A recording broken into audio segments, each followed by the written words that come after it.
Setelah itu pun mereka kembali pulang ke kosannya, karena malam harinya mereka harus manggung lagi. Kebetulan malam ini Yeni sudah mendapat panggilan job lagi. Sesamanya di rumah, Yeni dan Bella sekitar pukul 5 sore, dan mereka pun masih ada waktu untuk mandi serta istirahat sejenak untuk tampil nanti malam.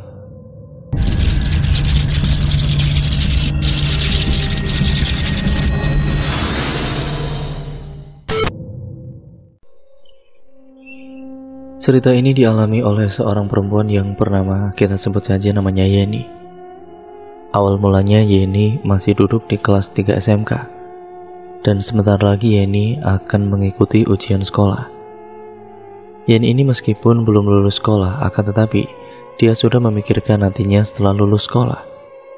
Sebenarnya Yeni ini ingin sekali melanjutkan sekolahnya, akan tetapi belum ada biaya untuk lanjut sekolahnya ke jenjang yang lebih tinggi, yaitu kuliah.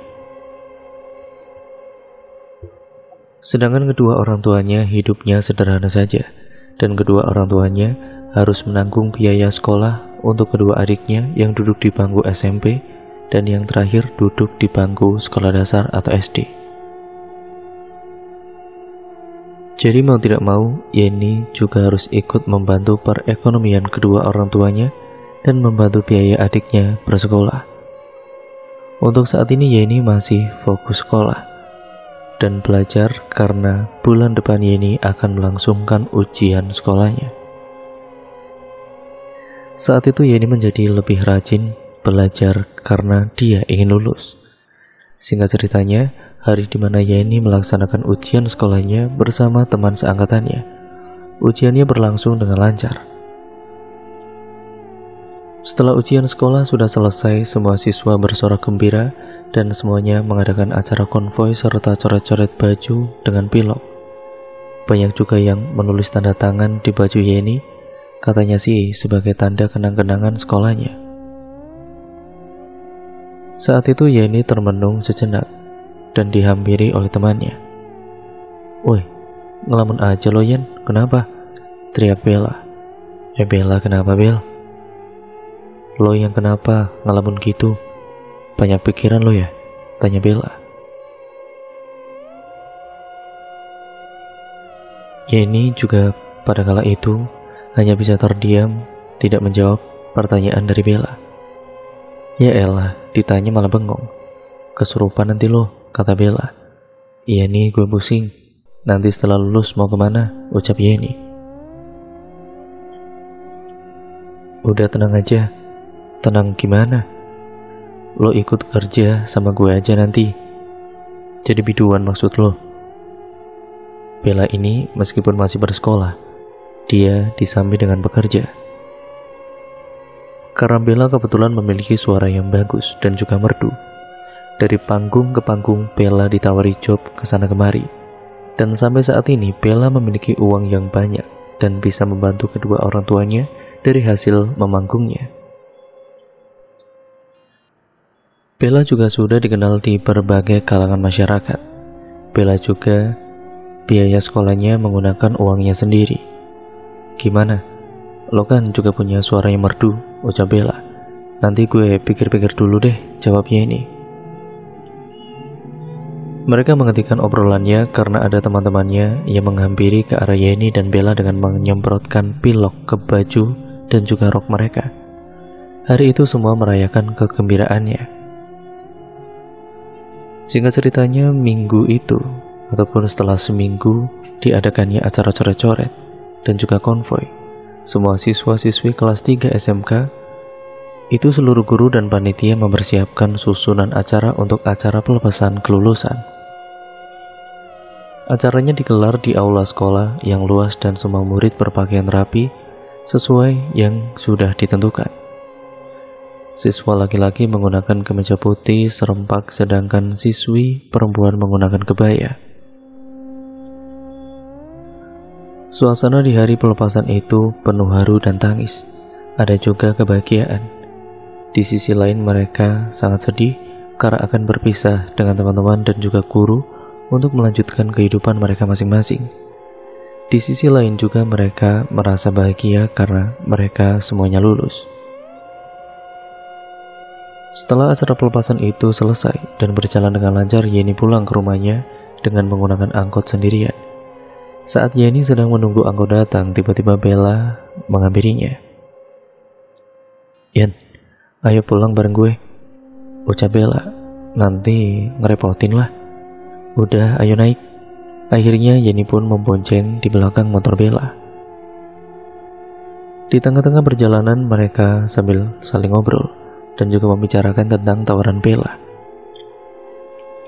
"Gimana Yen? Lo terima nggak tawaran gue jadi biduan?" tanya Bella. "Iya deh Bel, gue terima tawaran lo. Daripada bingung harus nyari kerja apa, sedangkan ijazah belum keluar. Nah gitu dong. Oke, nanti malam lo ikut gue ya," jawab Bella. Yeni hanya bisa mengikuti saja apa yang dikatakan oleh Bella. Beberapa saat kemudian, akhirnya Bella dan juga Yeni sampai juga di rumahnya Yeni. "Ya udah, gue langsung pulang ya. Nanti malam lo gue jemput. Dandan yang cantik ya," jawab Bella lagi. Yeni hanya mengangguk saja menjawab pertanyaan dari Bella. Bella pun bergegas pergi dari halaman rumahnya Yeni, sedangkan Yeni segera masuk ke dalam rumahnya. "Assalamualaikum." "Waalaikumsalam." "Udah pulang, Du?" jawab ibunya Yeni. "Iya Bu, aku mau istirahat dulu ya Bu, capek banget." Yeni langsung berjalan menuju ke kamarnya dan meninggalkan ibunya di ambang pintu. Yeni tidak menceritakan kepada kedua orang tuanya mengenai dirinya yang mengambil tawaran menjadi biduan. Singkat ceritanya, malam harinya Yeni berdandan sangat cantik sekali dengan menggunakan dress gaun warna merah. "Mau kemana, Du?" Anu Bu, aku diundang di pesta ulang tahun temanku," jawab Yeni terbata-bata. "Oh, sama siapa perginya?" tanya ibu. Tiba-tiba terdengar suara motor berhenti tepat di depan rumahnya. Ternyata itu Bella yang sudah datang. "Assalamualaikum." "Itu orangnya udah datang Bu," timbal Yeni. "Waalaikumsalam." "Ya sudah, aku pamit pergi dulu ya Bu sama Bella." "Iya, hati-hati ya," jawab ibu. Yeni dan juga Bella pun pergi berdua dengan menggunakan sepeda motor Bella berboncengan. Mereka pergi ke desa lain yang ada acara pernikahan dan menyewa Bella. Ternyata Bella sudah mendaftarkan Yeni untuk menjadi biduan. Malam itu juga Yeni manggung dan bernyanyi perdananya di atas panggung dengan disaksikan oleh banyak orang. Selama ini Bella mendapatkan bayaran yang sangat tinggi. Dari pertama kalinya Yeni manggung, tiba-tiba Yeni mendapat tawaran job kemana-mana. Akhirnya Yeni pamit kepada kedua orang tuanya dengan izin mau kerja di kota dengan Bella sahabatnya. Tetapi Yeni tidak memberitahu kepada kedua orang tuanya. Singkat ceritanya, Yeni dan Bella pergi ke kota lain, dan di kota tersebut mereka mendapatkan tawaran job yang banyak setiap harinya. Bisa sampai manggung 3 kali dari esok, siang, malam tanpa henti. Yeni sangat senang karena dia sekarang bisa mengumpulkan uang sendiri dan bisa mengirimkan uang untuk kedua orang tuanya yang ada di kampung dan bisa membantu biaya adik-adiknya untuk sekolah. Karena Yeni juga memiliki paras yang cantik, itu memiliki daya tarik tersendiri untuk para penonton dan pendengarnya. Akan tetapi ada suatu kendala dengan pekerjaannya Yeni.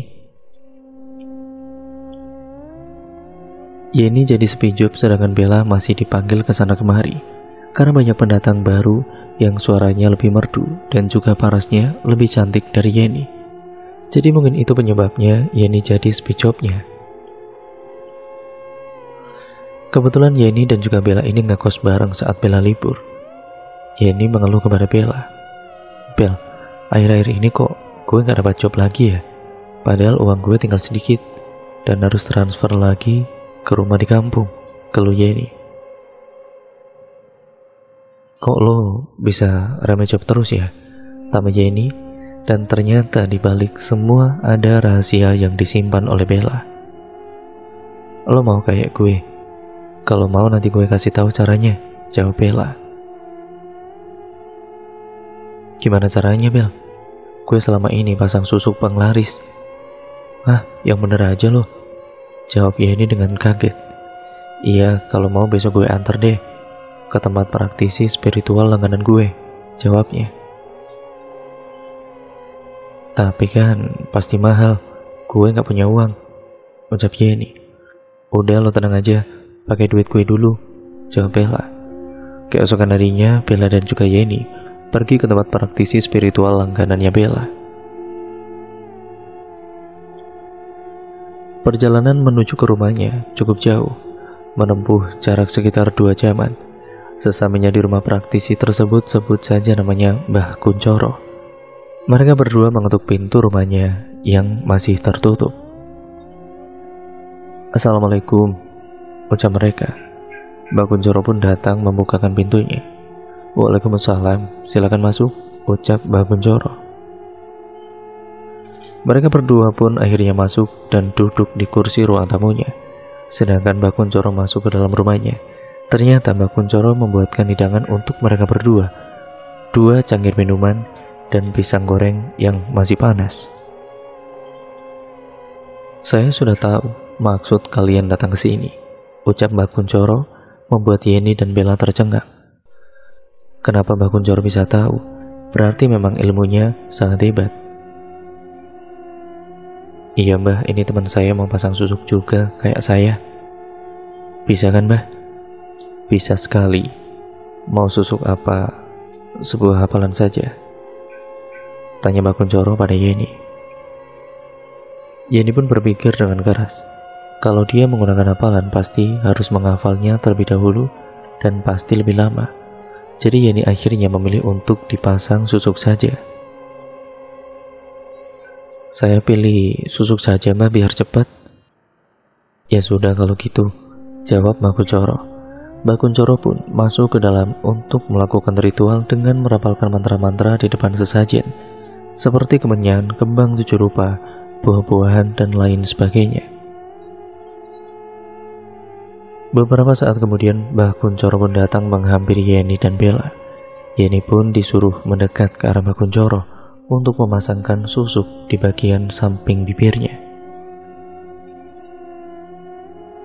Susuk yang dipasang ini adalah susuk berlian yang dipercaya ampuh dan bekerja dengan baik.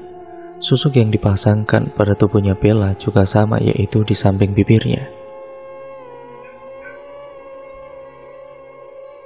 Katanya sih untuk memikat para penonton supaya suaranya terdengar merdu dan semuanya membuat penonton senang saat hiburan. Tidak hanya itu, Mbah Kuncoro pun juga memberikan minyak wangi untuk Yeni yang sebelumnya sudah diberikan mantra-mantra. Ini, kamu nanti pakai dan oleskan pada pakaian kamu saat kamu manggung, ucap Mbah Kuncoro. Baik Mbah, akan saya lakukan, perintah Mbah Kuncoro, jawab Yeni. Oh iya, selain itu juga ada beberapa pantangan yang harus kamu lakukan. Apa itu Mbah pantangannya? Tanya Yeni.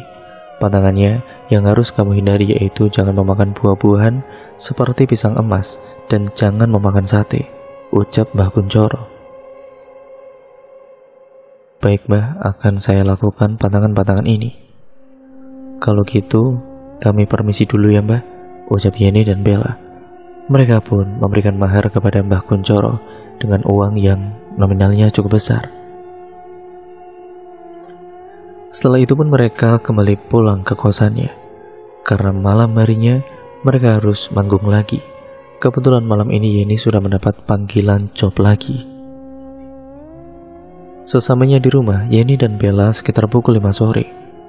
Dan mereka pun masih ada waktu untuk mandi serta istirahat sejenak untuk tampil nanti malam.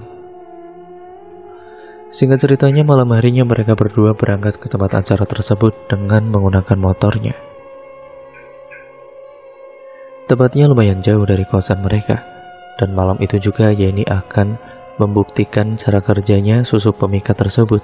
Apakah akan langsung bekerja dengan baik? Sebelum manggung, Yeni terlebih dahulu pergi ke toilet cafe. Kebetulan suaranya disewa oleh salah satu orang yang membooking tempat cafe tersebut. Di toilet kafenya, Yeni dan juga Bella berdandan terlebih dahulu, serta memakai minyak wangi yang sudah diberikan kepada Yeni. Dia oleskan pada pakaian gaun yang dipakainya untuk manggung. Beberapa saat kemudian giliran Yeni yang dipanggil untuk bernyanyi. Tapi malam itu Susuk belum bekerja dan para penonton pun masih biasa saja kepada Yeni. Tidak terlalu banyak saweran seperti Bella yang selalu disawer dengan uang yang sangat besar jumlahnya. Akhirnya, setelah acara manggung yang sudah selesai, Yeni dan Bella segera pulang ke rumahnya. Akan tetapi sebelum pulang, mereka berdua mabuk terlebih dahulu dengan meminum minuman keras yang lumayan banyak. Yeni pun terasa melayang dan semboyongan jalannya, hingga Yeni dan juga Bella diantar pulang oleh seorang laki-laki dengan menggunakan mobilnya, sedangkan motornya dibawakan oleh teman laki-laki tersebut. Sesamanya di kosan, mereka berdua tidak tersadarkan diri dan bangun sampai siang hari. Siang itu tiba-tiba Yeni mendapatkan banyak pesan di ponselnya, yaitu beberapa tawaran job untuk manggung di berbagai daerah, sampai Yeni ini kewalahan dan harus meminum doping supaya kuat dan tahan kantuknya. Yeni membeli paket hemat doping yang harganya cukup mahal, yaitu berkisar 500.000. Tapi itu semua akan sebanding dengan nantinya dia manggung dan uangnya akan lebih berlipat ganda. Dari hari demi hari pun berganti, bulan dan bulan pun berganti, Yeni jarang ada libur dan istirahatnya. Karena dia harus manggung ke sana kemari dan penghasilannya pun menjadi lebih banyak dari sebelumnya. Bahkan Yeni sekarang sudah bisa membuat rumah sendiri dan membeli tanah, bahkan mobil juga membeli sendiri dengan uangnya sendiri. Begitu juga dengan Bella. Dia membuat rumah berdampingan dengan rumahnya Yeni, sedangkan Yeni belum pernah pulang ke kampung orang tuanya karena kesibukannya itu. Untuk istirahat saja jarang, apalagi pulang ke kampung. Jelas tidak ada waktu sama sekali. Singkat ceritanya, Yeni ini disukai oleh om-om yang selalu menyabar Yeni. Yeni diiming-imingi akan diberikan uang banyak setiap bulannya kalau Yeni mau melayani hasrat nafsu om-om tersebut. Akan tetapi Yeni menolak tawaran itu karena Yeni lebih fokus dengan manggungnya saja. Om-om itu tidak menyerah untuk mendapatkan Yeni. Saat malam hari, Yeni diajak mabuk-mabukan dengan om-om itu dan juga dengan Bella. Yeni pun diberikan minuman keras yang sangat banyak sekali, hingga dia tepar dan terkulai, tidak berkutik. Dibawalah Yeni dengan om-om itu ke hotel. Dengan tidak sadarkan diri, membuat om-om itu nekat untuk menyetubuhi Yeni karena nafsunya yang sudah begitu memuncak.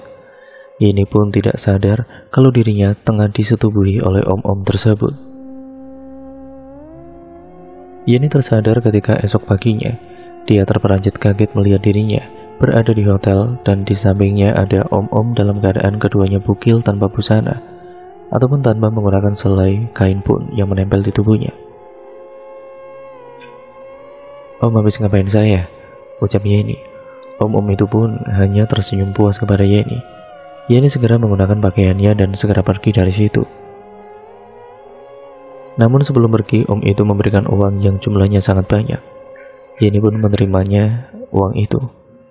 Dari kejadian itu akhirnya Yeni dan om-om itu sering berhubungan badan karena Yeni sudah terlanjur kotor. Yeni juga bisa menikmati uang yang sudah diberikan oleh om-om itu. Singkat ceritanya, Yeni sudah tidak mendapat tawaran job lagi untuk manggung karena sepi. Akhirnya Yeni hanya mengandalkan dirinya yang disewa oleh om-om itu dan dapat uang dari om-om. Saat itu Yeni benar-benar bingung harus cari kerja apa lagi, dan di benaknya terpikirkan untuk menjadi wanita kupu-kupu malam. Toh sekarang dia sudah hilang kegadisannya. Jadi mungkin itulah yang akan dijalaninya. Bella jugalah yang menawarkan kepada Yeni. "Yen, ayo ikut gue saja Yen." "Ikut kemana lagi?" tanya Bella. "Jadi PSK." lumayan loh uangnya, lebih banyak dari hasil manggung. Sebelum menerima tawaran dari Bella, Yeni menceritakan terlebih dahulu kepada Bella kalau dia sudah tidak gadis lagi. Pokoknya Yeni menceritakan semuanya kepada Bella sahabatnya. Ya udah ikut gue saja nanti malam kalau gitu, ucap Bella. Yeni pun mengangguk kepada Bella, pertanda dia setuju dan menerima tawaran dari Bella. Malam harinya Bella dan Yeni pergi ke tempat tersebut. Mereka berangkat sekitar pukul 9 malam. Di sana mereka duduk dan menunggu pelanggan yang datang. Ada salah satu seorang yang datang dan menghampiri ke arah Yeni. Akan tetapi kedatangan Yeni tidak diterima baik oleh para seniornya yang sudah lama bekerja di sana. Ya karena mereka merasa kalau Yeni saingan berat mereka. Karena mereka merasa kalau Yeni ini saingan berat mereka. Ya karena Yeni para senior pun jadi sepi pelanggan. Pelanggan-pelanggannya pun semuanya itu memilih untuk pergi menuju ke Yeni. Sehingga para seniornya itu pun menatap sinis ketika ada Yeni lewat di depannya. Akan tetapi Yeni tidak memperdulikan hal itu, karena dia juga ingin mencari uang dengan cara yang kotor seperti itu. Sebulan kemudian tiba-tiba Yeni jadi sepi pelanggan. Dia benar-benar kebingungan lagi. Akhirnya Bella pun memberikan saran kepada Yeni untuk memasang susuk lagi, karena ternyata Bella juga memasang susuk lagi. Saat itu kebetulan Bella sedang main di rumahnya Yeni. "Bel, akhir-akhir ini kok gue sepi job terus ya? Lo pasang susuk lagi aja kayak gue," kata Bella. "Lo pasang lagi ya?" Yeni terperanjat. "Iya, semenjak beralih ke PSK ya gue tambah susuk lagi di daerah itu," jawab Bella. "Pantas saja lo banyak pelanggan yang datang," jawab Yeni. "Iya, maka dari itu lo ikut pasang aja sama kayak gue. Tapi gue takut Bel, apalagi kan dipasangnya di situ. Gue pasang satu dulu aja deh," ucapnya. "Ya udah, besok kita pergi ke tempat dukun itu lagi," jawab Bella. Keesokan harinya Yeni dan juga Bella pergi ke tempat Mbah Kuncoro lagi untuk meminta susuk pemikat penglaris darinya. Seperti biasanya, dengan perjalanan 2 jam menuju ke rumahnya Mbah Kuncoro. Sesampainya di rumahnya Mbah Kuncoro, Bella dan Yeni mengetuk pintunya terlebih dahulu. "Assalamualaikum." "Permisi Mbah." "Waalaikumsalam," jawab Mbah Kuncoro. Setelah duduk di ruang tamunya, Bella langsung membicarakan kepada Mbah Kuncoro tanpa berbasa-basi. "Ini Mbah, Yeni mau pasang susuk sama kayak saya di bagian situ," ucap Bella. "Tapi dia katanya mau pasang satu dulu, tapi yang enak dan juga legit ya Mbah," Ibu Bella. "Baik, tunggu sebentar," ucap Mbah Kuncoro. Mbah Kuncoro pun langsung masuk ke dalam untuk melakukan ritualnya di ruangan yang sudah disediakan. Ruangan itu berinterior serba hitam dan baunya anyir, bau dupa, dan ada beberapa sesajen seperti bau kemenyan, kembang 7 rupa, dan lain sebagainya. Setelah beberapa menit melakukan ritualnya, Mbah Kuncoro datang untuk memasangkan susuk pada bagian sensitifnya Yeni. Akan tetapi Mbah Kuncoro meminta Yeni untuk masuk ke dalam kamarnya untuk pemasangan susuknya. "Ayo, masuk ke dalam kamar saya pasangkan susuk itu. Tapi nanti saya akan mengetes dulu cara kerjanya dengan bersetubuh dengan kamu," ucap Mbah Kuncoro. Yeni pun mengikuti apa saja yang dikatakan oleh Mbah Kuncoro. Karena Yeni sudah terbiasa bersetubuh dengan laki-laki, jadi dia ya biasa saja. Sebut saja Mbah Kuncoro ini seperti dukun cabul, karena dia telah mengambil kesempatan dalam kesempitan. Setelah susuk itu dipasangkan pada daerahnya si Yeni ini, Mbah Kuncoro pun melakukan hubungan dengan Yeni hingga 1 jam lamanya. Sedangkan Bella menunggu mereka di ruang tamu dengan memainkan ponselnya. 1 jam kemudian Mbah Kuncoro dan Yeni pun datang keluar menghampiri Bella. "Benar-benar bagus nih barangnya. Nanti pasti banyak pelanggan yang datang," ucap Mbah Kuncoro. "Ah, Mbak itu udah enak mah, udah dibayar dapat barang gratis lagi," ucap Bella. Mbak Kunchoro pun mengelak pembicaraan yang dikatakan oleh Bella. Kan saya harus memastikan dulu, saya kan yang masang susuk itu, alasannya. Setelah itu mereka segera membayar mahar kepada Mbak Kunchoro dan kemudian segera pergi. Malamnya Bella dan Yeni pergi ke tempat kerjanya. Baru datang ada saja laki-laki yang menghampiri ke arah Yeni. Mungkin laki-laki itu telah terpikat dengan senyuman Yeni yang manis dengan cara kerja susuk di samping bibirnya waktu itu. Setelah selesai dengan laki-laki itu, ada beberapa laki-laki yang memilih Yeni, membuat Yeni bingung. Akhirnya mereka saling menunggu giliran. Malam itu Yeni mendapatkan 6 pelanggan sekaligus, sampai Yeni terasa lemas dan capek sekali. Sekitar pukul 5 subuh, Yeni ini baru pulang ke rumahnya, dan dia langsung berbaring di kamarnya untuk tidur.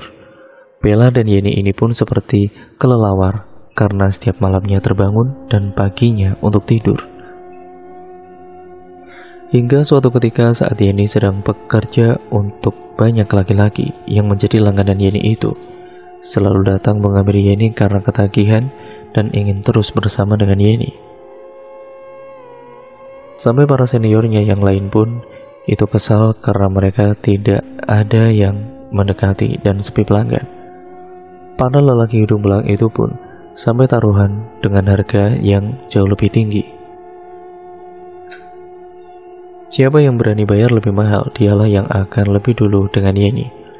Beberapa senior yang ada di situ pun menghampiri ke arah para lelaki yang lain, yaitu lelaki hidung belang yang memesan mengantri Yeni, dengan menawarkan dirinya karena sudah merasa sepi sekali.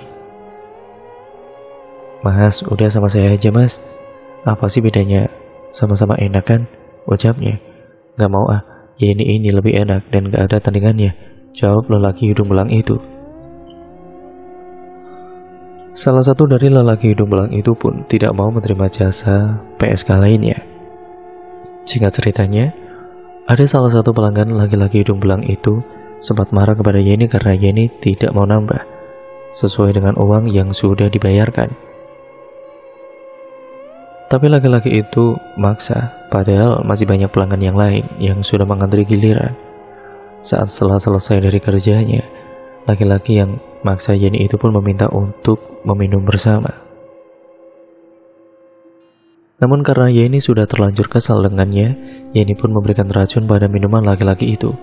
Beberapa saat kemudian lelaki tersebut meminum racun itu. Dia terkapar, Yeni pun langsung pergi meninggalkan dia. Dan akhirnya Yeni mendapat kabar kalau laki-laki hidung belang itu pun telah meninggal dunia. Di dalam benaknya Yeni merasa bersalah, hingga setiap harinya dia memikirkan hal itu karena rasa bersalahnya telah membunuh laki-laki itu. Suatu ketika, saat itu Yeni tidak berangkat bekerja dikarenakan dia lelah. Dia memutuskan untuk istirahat saja di rumahnya saat malam hari untuk menemani dirinya segera tidur. Yeni mendengarkan musik kesukaannya dan lama-lama Yeni memejamkan kedua matanya. Akan tetapi saat musiknya itu terus memutar, tiba-tiba saja Yeni mendengar ada suara lain dari musiknya. Seperti ada suara laki-laki yang bersenandung. Yeni pun memastikan musiknya pada kala itu, dan dia pun terbangun dari tempat tidurnya. Dengan perlahan-lahan Yeni mencoba mendekati ke arah jendelanya. Karena suara itu terdengar jelas seperti dari balik jendela kamarnya. Dengan perlahan Yeni membuka gorden kamarnya, terlihat ada sesosok laki-laki yang berdiri di sana. Dan tubuh laki-laki itu pun dikenalnya oleh Yeni, dan suara itu pun tiba-tiba saja berganti dengan memanggil namanya Yeni. "Yen, tolong Yen, tolong." Sontak Yeni pun terkejut dan juga menutup kembali gorden jendelanya. Ternyata sosok lelaki itu pun adalah laki-laki yang menjadi langganannya yang telah diracuni oleh Yeni. Sebut saja namanya Yanto. Yanto ini terus mengentayangi Yeni karena mungkin arwahnya penasaran kepada Yeni. Akhirnya Yeni pun kembali lagi ke kasur untuk menenangkan dirinya dengan menarik selimutnya. Benar-benar Yeni ketakutan dan tubuhnya gemetaran serta keringat dingin mulai menetes. Keesokan paginya Yeni semalaman tidak tidur, dia pun jadi demam. Tiba-tiba saja Bella datang ke rumahnya. Yen, buka Yen pintunya, teriak Bella. Udah masuk aja, teriak Yeni. Lo semalam gak berangkat kenapa? Lo sakit ya? Tanya Bella. Iya nih, gue demam. Udah minum obat belum? Tanya Bella. Udah tadi, jawab Yeni. Yeni pun kemudian menceritakan semuanya kepada Bella tentang tadi malam apa yang dia alami. Oh iya Yen, gue mau cerita sama lo, serem banget, ucap Yeni. Cerita apa sih? Nakut-nakutin aja sih lo, jawab Bella. Jadi gini, tadi malam itu ada sosok Yanto datang ke sini. Dia manggil-manggil nama gue. Gue kan jadi ketakutan dan gak bisa tidur, jadi demam lagi gini, jelas Yeni. Ah, yang bener lo, tanya Bella tidak percaya. Tiba-tiba terdengar suara piring dari dapur rumahnya Yeni itu jatuh dengan sendirinya. Brak! Sontak mereka berdua terperanjat. Jangan-jangan, ucap Bella. Keduanya saling tatap-tatapan dengan berpegangan tangan yang sangat kuat.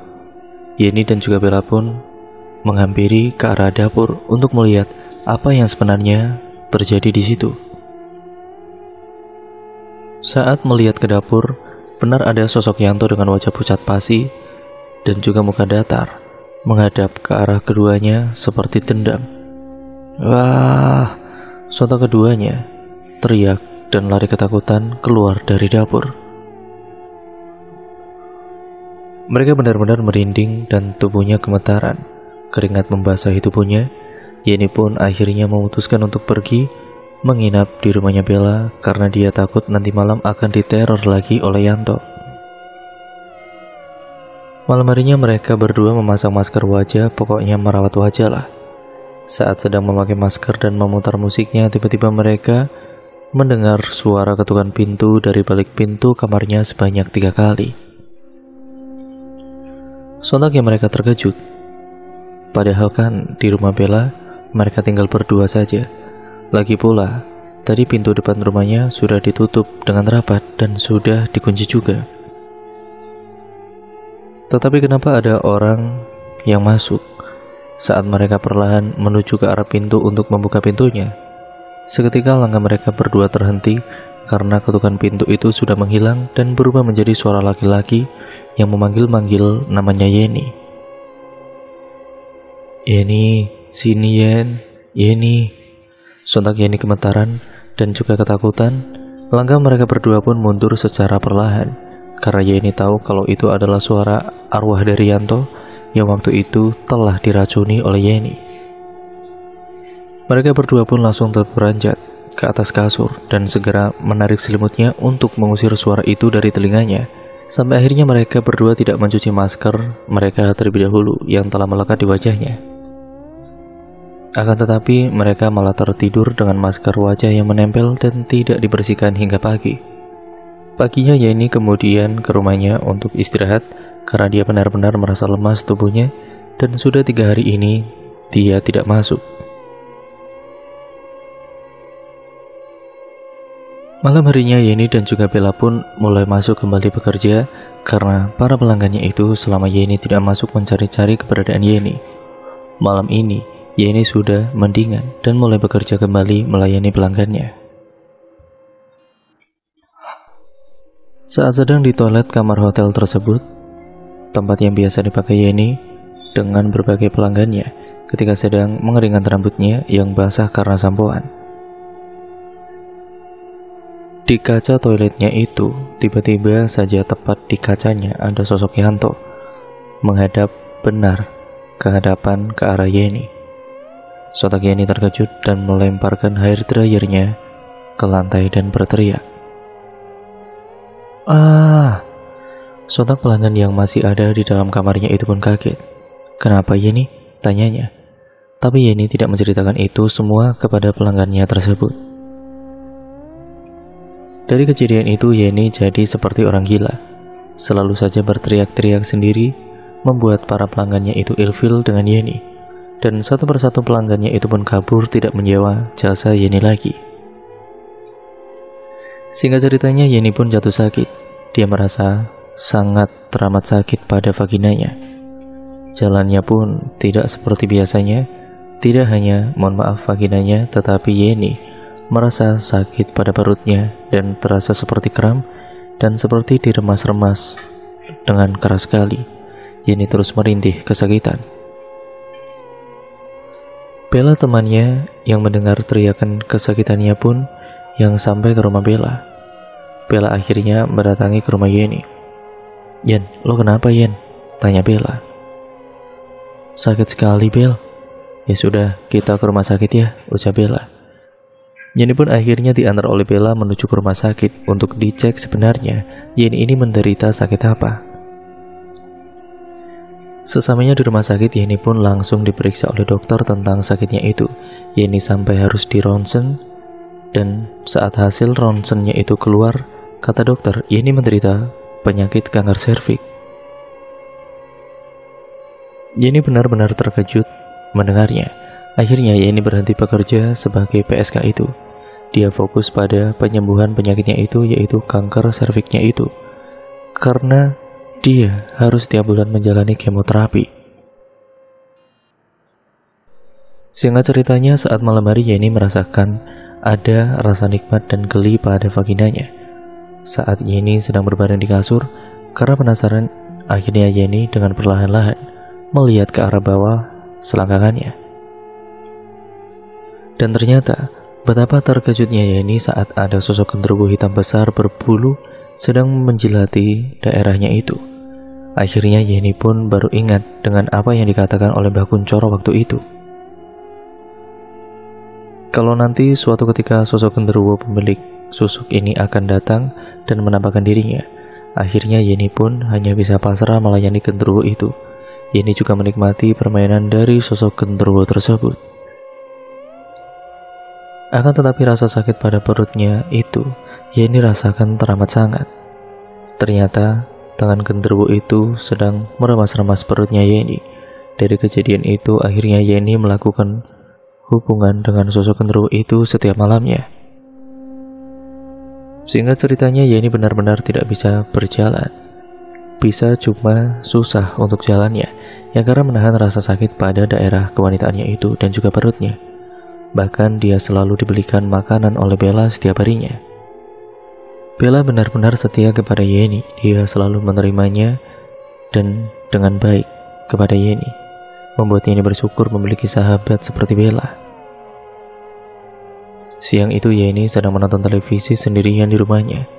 Tiba-tiba di layar TV-nya itu nampak jelas ada sosok wajah Yanto menatap tajam ke arahnya. Sampai Yeni terperanjat kaget, ingin lari tapi Yeni tidak bisa berlari. Akhirnya Yeni hanya bisa berteriak dan Bella pun mendengar teriakan Yeni.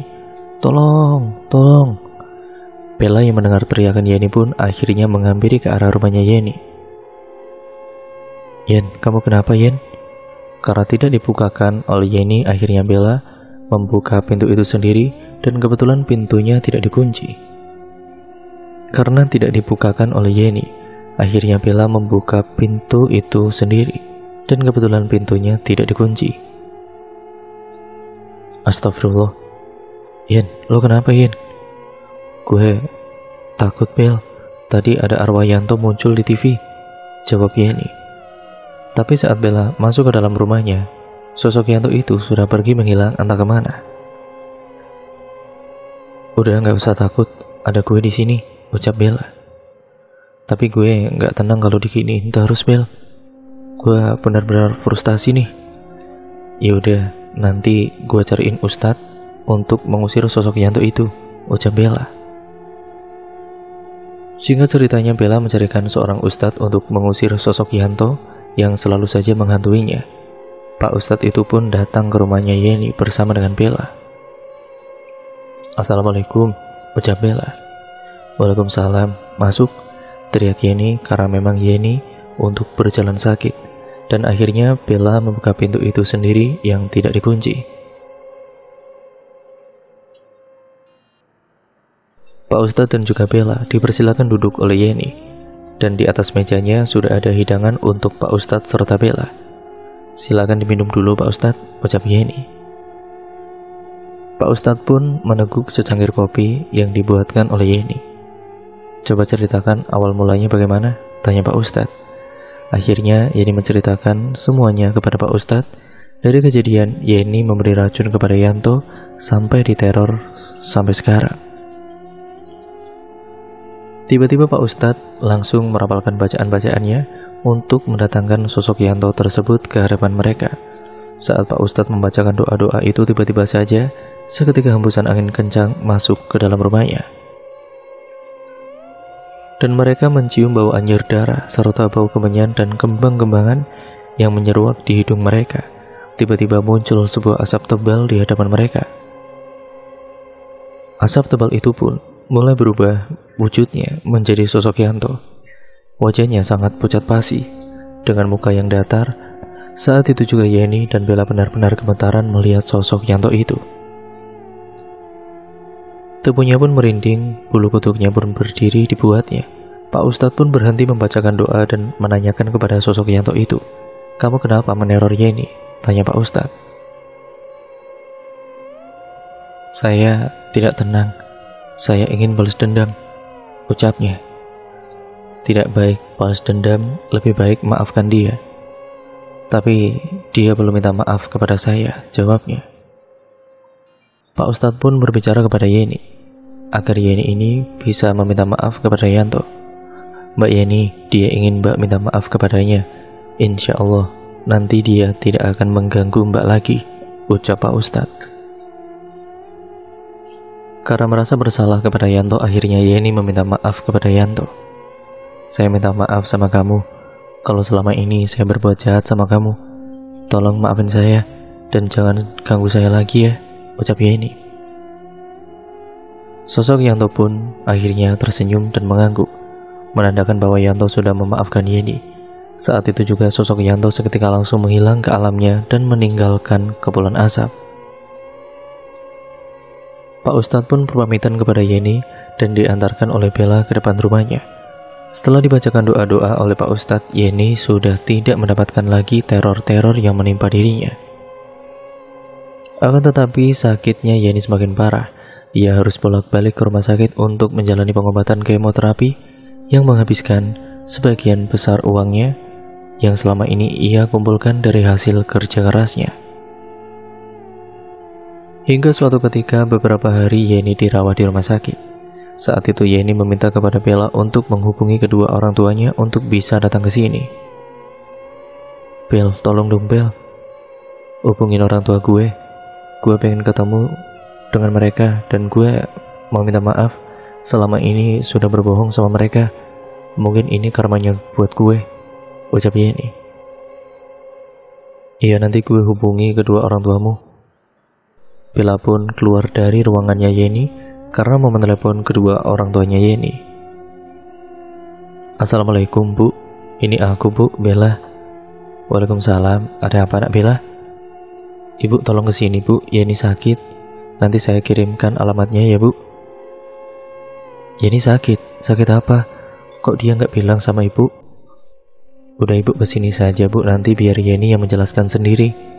"Ya sudah, nanti ibu segera ke sana ya nak," jawabnya. Bella pun mengakhiri panggilan teleponnya dan masuk lagi ke ruangannya Yeni. "Gimana Bel? Tenang, ibumu katanya akan segera ke sini kok," jawab Bella. Singkat ceritanya, satu hari berikutnya orang tuanya Yeni datang ke ruangannya Yeni. "Assalamualaikum." "Waalaikumsalam, Ibu, Bapak, masuk," ucap Yeni. Kedua orang tuanya langsung memeluk Yeni dengan erat karena rasa kangennya yang telah lama tidak pernah bertemu. "Kamu itu sakit apa, Nduk?" tanya ibunya. Ibunya langsung meneteskan air mata, begitu pula dengan Yeni. Yeni pun ikut menangis karena tidak kuat untuk menceritakan kepada kedua orang tuanya tentang semuanya yang dialami oleh Yeni. Akhirnya Yeni memberanikan dirinya untuk menceritakan kepada kedua orang tuanya tentang dirinya menjadi seorang biduan dan beralih menjadi seorang PSK. Dan sampai sekarang Yeni menderita sakit kanker serviks. Ibu bapaknya benar-benar kecewa dan hancur menangis sejadi-jadinya karena merasa gagal mendidik anak gadisnya itu. Tapi mau bagaimana lagi, semuanya ini sudah terjadi dan sudah terlanjur. Yeni minta maaf, Pak, Bu. Yeni nyesel hanya karena ingin punya uang banyak dan bisa bantu Bapak sama Ibu. Yeni rela melakukan pekerjaan apapun. Jelasnya dengan air mata terus mengalir. Sudah, Nduk. Semua sudah terjadi. Yang lalu biarlah berlalu. Kamu fokus sama kesembuhan kamu saja dulu. Ibu sudah memaafkan kamu kok. Iya, Nduk. Betul kata ibumu. Bapak juga sudah memaafkan kamu, timbal Bapak. Akhirnya Yeni lega sudah menceritakan ini semua kepada kedua orang tuanya yang selama ini dia pendam. Sehingga ceritanya beberapa hari kemudian akhirnya Yeni diperbolehkan untuk pulang ke rumahnya. Akan tetapi sakit yang dideritanya itu belum juga sembuh. Kedua orang tuanya Yeni itu ikut merawat Yeni di rumahnya yang mewah itu. Sedangkan kedua adiknya di kampung bersama dengan neneknya. Yeni merasa tenang karena ada kedua orang tuanya berada di sampingnya. Seperti biasanya setiap malam Yeni ini merasa kalau sosok genderuwo terus saja menjilati kemaluannya, membuat Yeni merasakan geli di sekitar daerah kewanitaannya.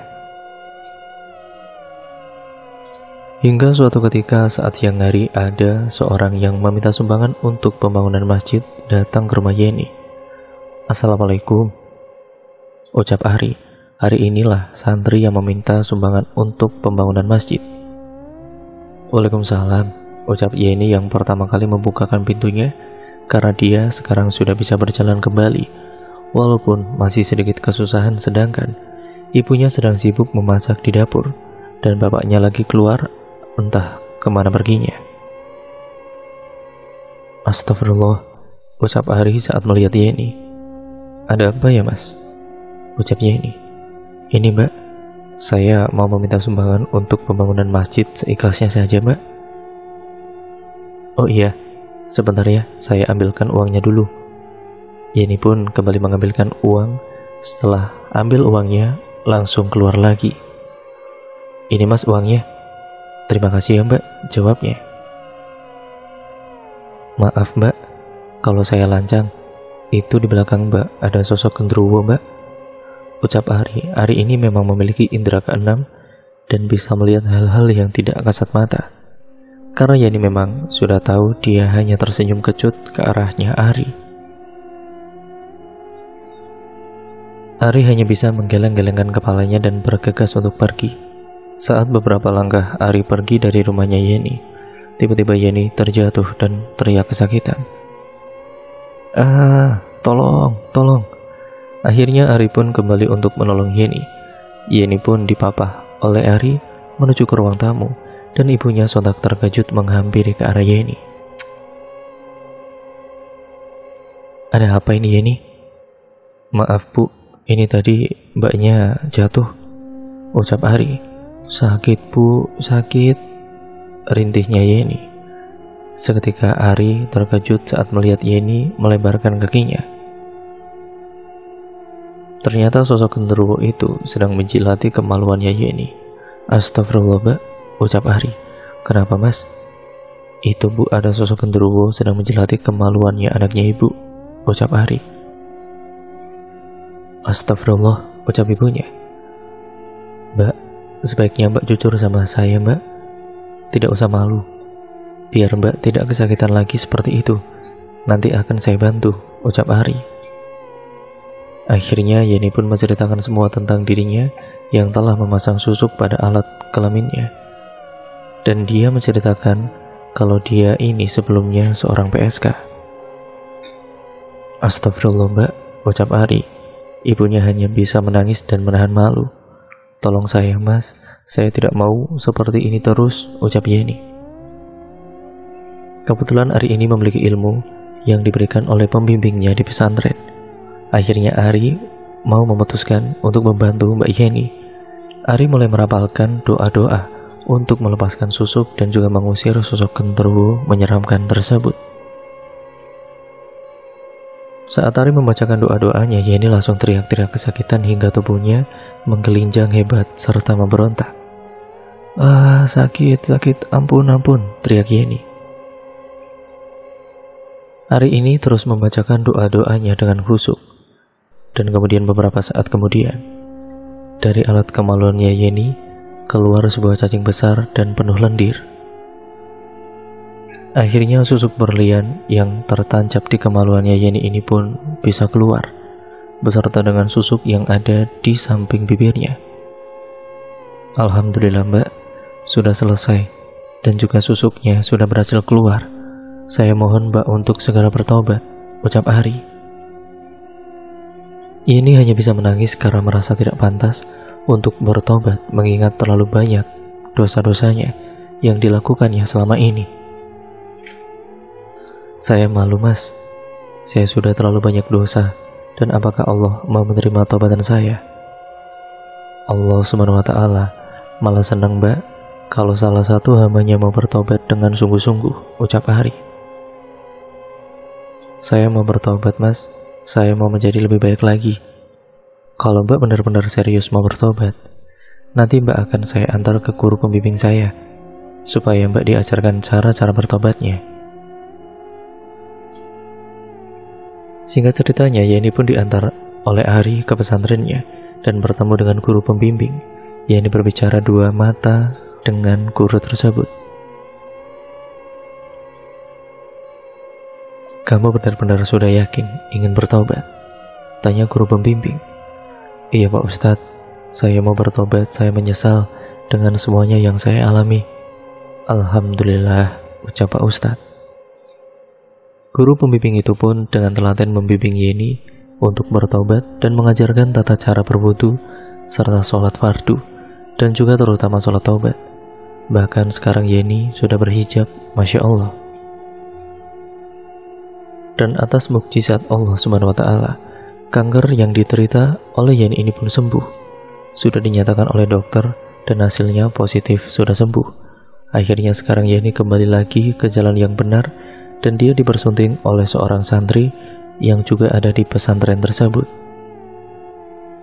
Kejadian saat Yeni hilang job manggungnya waktu itu karena Yeni melanggar pantangan yang sudah diberikan oleh Mbah Kunchoro, yaitu saat itu Yeni melupakan buah pisang emas yang dihidangkan oleh salah satu pemilik acara yang menyewa dirinya bernyanyi.